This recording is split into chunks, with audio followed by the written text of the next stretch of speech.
Godzilla गिरा और king Kong भी पस्त हो गया। यह उनकी अब तक की सबसे भीषण लड़ाई थी। दोनों परिवार सदियों से लड़ रहे थे, लेकिन किसी ने नहीं सोचा था कि यांत्रिक गॉडजिला उन्हें हरा देगा या यह कि एक दिन वे साथ आ जाएंगे। पिछली बार जब किंग कॉन्ग गॉडजिला से हार गया था तो इंसानों ने उसे बचाने और शहर को सुरक्षित रखने के लिए कृत्रिम जंगल में कैद कर दिया था। वे उस लड़की को भी वहाँ ले गए जो अकेली किंग कॉन्ग से संवाद कर सकती थी। किंग कॉन्ग बहुत चतुर निकला। वह जानता था कि इंसानों ने उसे रोका है और वह 10 साल से हर दिन पेड़ों से बायोडोम को नुकसान पहुंचा रहा था।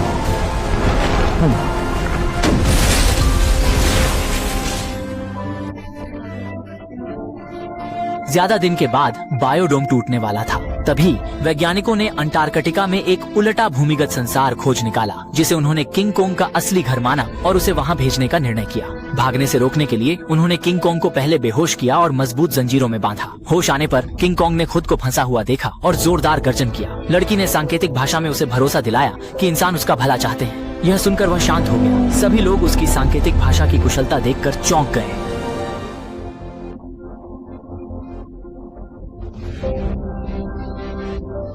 जब स्थिति संभलने लगी थी तभी अगली सुबह गॉडजिला समस्या बन गया। दोनों के बीच कोई भी दूरी महसूस नहीं हो रही थी। जैसे ही गॉडजिला आदमी के पास आया, इंसानों ने लड़ाई शुरू की, लेकिन वह सीधे किंग कॉन्ग की ओर बढ़ा।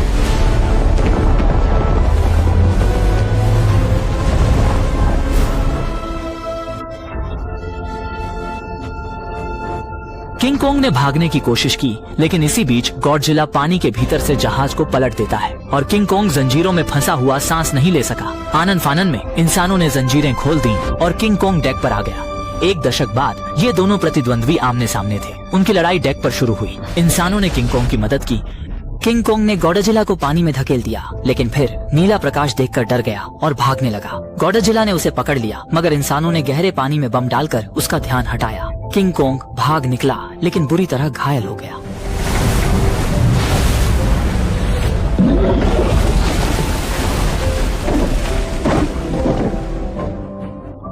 किंग कॉन्ग को समझ आया कि यह जगह लड़ाई के लिए सही नहीं है।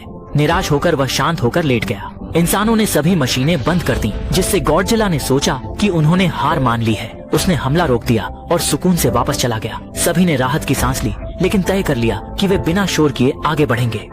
कुछ दिनों बाद हेलीकॉप्टरों ने उन्हें अंटार्कटिका पहुंचा दिया, लेकिन उसके बाद सब कुछ धीरे धीरे हाथ से निकलने लगा।